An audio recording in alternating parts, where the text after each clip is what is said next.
Hi. నమస్కారం అండి. నేను మీతో మాట్లాడి చాలా రోజులైంది కదా! ఆహ్, సరే. మనం ఇండ్లు మారినాం గాబట్టి మనకు ఏవో చిన్న చిన్న సమస్యలు మాట్లాడాలనే టైం లేదు. టైం లేదు, ఇంట్రెస్ట్ లేదు, టాపిక్సు లేదు. కానీ ఈరోజు ఇన్‌స్టాగ్రామ్ అనేది తెలుసు గదా మీకు. అది స్క్రోల్ చేస్తా అంటే ఒక తమిళం యూట్యూబ్ ఛానల్ అదే తమిళం అకౌంట్ జూషినాననమాట. దాంట్లో ఒకామె ఏం జేస్తది అంటే ఆహ్ మామూలుగా పచ్చళ్ళు, పొడులు, చీరలు, తర్వాత స్వీట్లు, ఆమె అదేమి హెల్త్ పౌడర్సు ఇట్లా అన్ని రకాలు చేయడం, సేల్స్ చేయడం, తర్వాత ఏదో మంచి మాటలు చెప్పడం గూడా చేస్తుంది. బావుంది. ఆమె యూట్యూబ్ ఛానల్, ఆమె ఇన్‌స్టాగ్రామ్ కనిపించింది. ఏముంది అని జెప్పి ఓపెన్ జేషిన. ఓపెన్ జేస్తే ఆహ్ ఒక పాపోడు అంటే వాళ్ళ అబ్బాయి అనుకుంటా. "అమ్మ ఏం చేస్తన్నావమ్మా?" అని అడుగుతాడు. అడిగితే గిన ఆమె ఇది చేస్తన్నాను అని చెప్పేట్లుగా వీడియో మొదలు. అలా ఉంది ఇంట్రడక్షను. సరే అని జెప్పి ఆహ్, ఇంకా స్క్రోల్ చేస్తా అంటే ఆమె దంపుడు అదే మనం రోలు చేత్తో దంచుతాం గదా! రోట్లో దంచాలంటే ఇప్పుడు మిషన్‌లొచ్చినాయి దాంట్ల కోసం అని జెప్పి.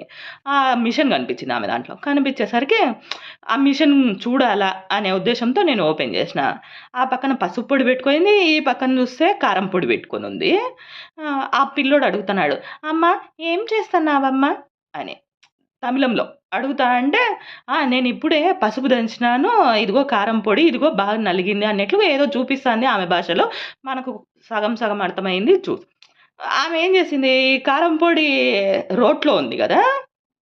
ఇక్కడ వీడియోలో పెడతాను చూడండి. కారం పొడి ఈ గరిటె, ఈ కారం పొడిలో అద్దింది. అది మెలిగిందా లేదా అని చూస్తాంది. ఇదే గరిటె తీసుకపోయి పసుపులో పెట్టింది. పసుపులో పెట్టి ఇట్లా కలిపి చూపిస్తాంది. ఇదిగో అని. మళ్ళా తీసి మళ్ళా అదే స్పూను ఈ కారం పొడిలో పెట్టింది. సంతోషం. మీరు ఒకటి ఆలోచన జేయాలా, దాంట్లో తప్పేముంది అనుకోవచ్చు మనము. కానీ మనకంటే తమిళనాడు వాళ్ళు ఈ పసుపు పొడిని మొహానికి ఎక్కువగా వాడుకుంటారు. అవునా? కాదా? ఆడవాళ్ళు ఎక్కువగా మొహానికి పసుపు పొడి ఇలాంటి వాళ్ళ దగ్గర ఇలాంటి పా పాపులారిటీ ఉండే వాళ్ళ పొడి తీసుకొని మొహానికి వాడుకుంటే మంచిది. ఎందుకంటే వాళ్ళు స్వచ్ఛమైన ఈ ఏ కెమికల్ కలపకుండా, ఎటువంటి మైదా పిండో ఇట్లాంటివేం కలపకుండా దంచి మనకిస్తారు అనే ఒక ఉద్దేశంతో ఇలాంటి పసుపు పొడి ప్యాకెట్లు వాడుకుంటారనమాట మొహానికి. ఫారెన్ వాళ్ళు ఎక్కువ ఆర్డర్ ఇస్తారో ఏమో! మరి ఇదే పసుపు పొడి తీసుకొని ఈ కారం పొడిలో అద్దినది పసుపు పొడిలో అద్దింది గదా ఆమె! అది తీసుకొని మొహానికి వాడుకుంటే కండ్ల పరిస్థితి ఏంది? కంటికి కాకుండా వాడుకోండి. ఓకే. కంటికి కాకుండా వాడుకోలేము. కొంచెమో అంతో ఇంతో మొహం కడుక్కునేప్పుడైనా కండ్లల్లో పడతది. కా కొనుక్కునే వాళ్ళ కంటి పరిస్థితి ఏంది? అంతే సంగతులు.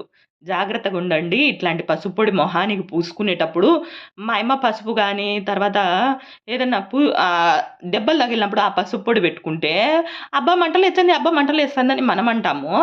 కానీ మా యమ్మ లాంటి వాళ్ళేమంటారంటే, మంటలేస్తేనే అది కల్తీ లేని పసుపు పొడి. మంటలేయకపోతే అది దాంట్లో మైదా పిండో లేదంటే సొద్ద పిండో ఏదో కలిపినారు. అది ఇది అన్నట్లుగా మాట్లాడుకుంటారు. కానీ ఇట్లా కారం పొడిలో అద్ది వాళ్ళు పసుపు పొడిలో పెట్టినారు అంటే కండ్లు మండక తర్వాత దెబ్బలు మనక ఏం చేస్తాయి? ఒకసారి ఆలోచన చేయండి. జాగ్రత్తగా ఉండండి. ఇలాంటి ప్రొడక్ట్‌లు కొనేటప్పుడు ఆహ్, వాళ్ళు కరెక్ట్‌గా ఏ దానికి అది స్పూన్ వాడుతున్నారా లేదా? తర్వాత అది మనకు మంటలేస్తా అంటే గిన కొంచెం జాగ్రత్తగుండండి. ఎందుకంటే ఇప్పుడు రాబోయేదంతా దసరా సీజను. ఖచ్చితంగా పసుపు పూసుకొని మరీ స్నానాలు చేస్తారు. ఇలాంటి పసుపు పొడి పొట్లాలు గిన వాడినారు అంటే గిన అంతే సంగతులు. ఆ వీడియో గూడా చూడండి.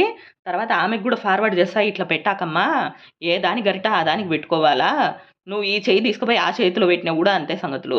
ఈ కారం పొడి చెయ్యి తీసుకుపోయి ఆ దాంట్లో పెట్టినా. తర్వాత ఆ గిన్నెలు కొంచెం దూరం పెట్టకపోతే కారం పొడి ఎగిరి ఆ పసుపులో పడిందనన్నా గూడా కండ్లు మంటలేస్తాయి. ఆ పసుపు అనేది జాగ్రత్తగా పెట్టుకోవాలా. పూజకు ఉపయోగించినా దేవుడు తింటే తింటాడు లేకుంటే లే. మనం కళ్ళకు పెట్టుకున్నామంటే అంతే సంగతులు. బీ కేర్‌ఫుల్ ఇలాంటి ప్రొడక్ట్‌లు కొనేటప్పుడు. హ్మ్.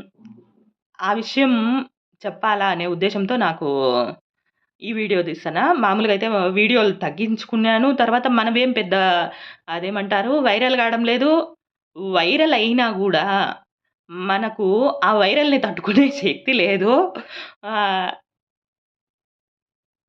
తర్వాత నేను ఒకసారి ట్రైన్‌లో పోయేటప్పుడు, "అక్క మీరు వీడియోలు తీసుకుంటారా? అట్లా యూట్యూబ్‌లో పెడతారా?" అన్నట్లు కొన్ని వీడియోలు తీసుకుంటుంటే పిల్లోళ్ళతో ఒకాయన అడిగినాడు. ఒక పాపుడనమాట. అదే ఇంట్రో డిగ్రీ. ఆ పిల్లోడు అడిగినప్పుడు చెప్పినాను.